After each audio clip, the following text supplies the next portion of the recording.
The day America broke free, the Declaration of Independence. What if one piece of paper could ignite a revolution?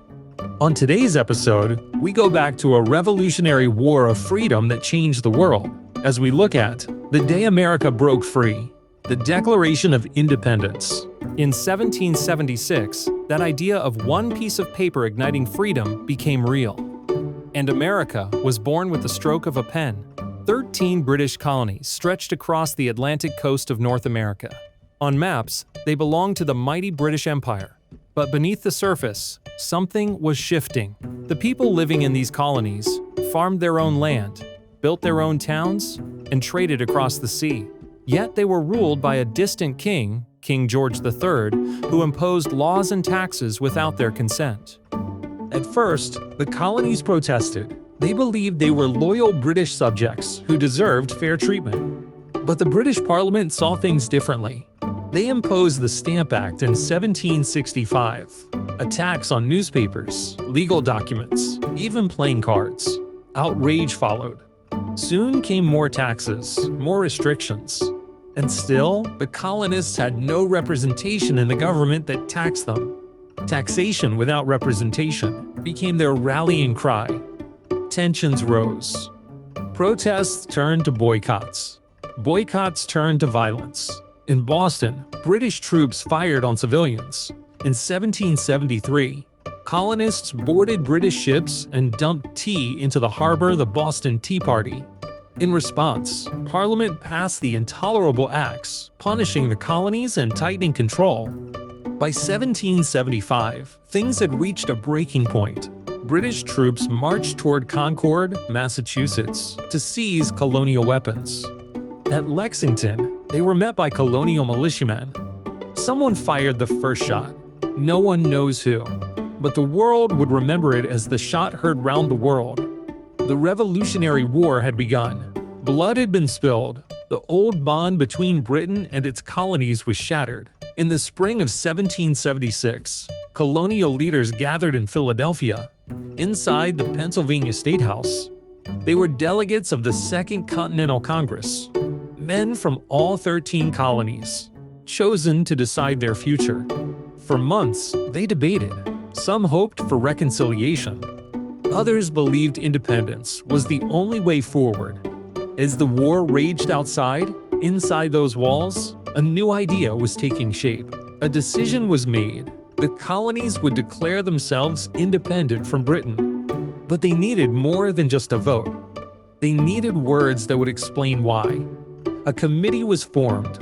5 men were chosen to write the Declaration: John Adams, Benjamin Franklin, Roger Sherman, Robert Livingston, and a young Virginian named Thomas Jefferson.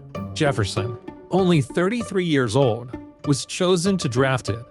He sat down to write one of the most important documents in human history, drawing on the ideas of Enlightenment philosophers and his own belief in natural rights. Jefferson wrote, "We hold these truths to be self-evident, that all men are created equal, that they are endowed by their Creator with certain unalienable rights, that among these are life, liberty, and the pursuit of happiness."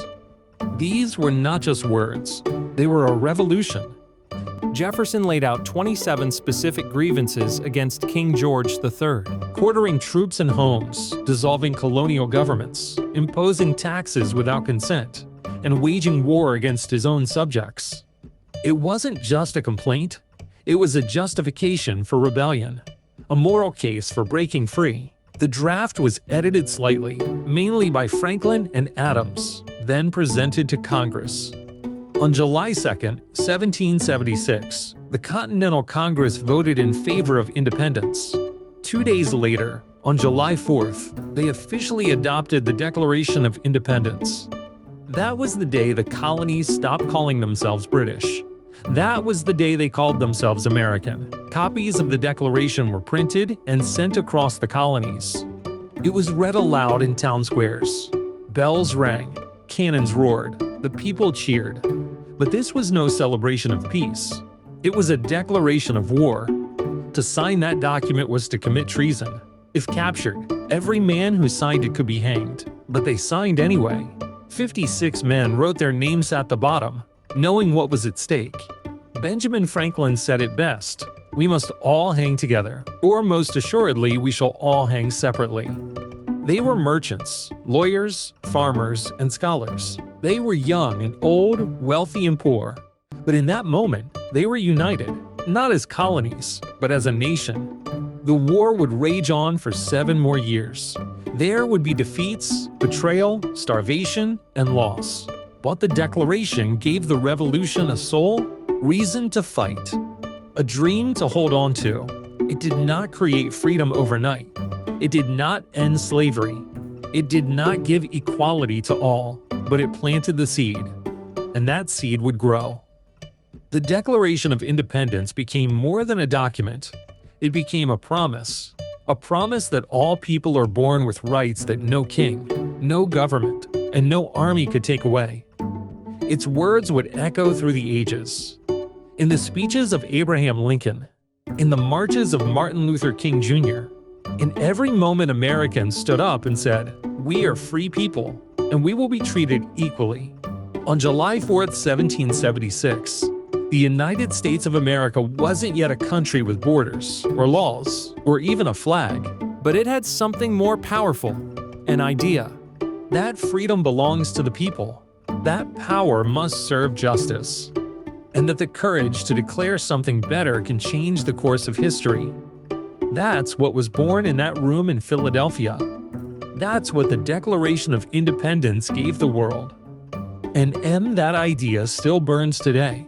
We hope you enjoyed this episode of The Day America Broke Free, the Declaration of Independence, from History Made Simply. Don't forget to like and subscribe to our channel and watch our next episode.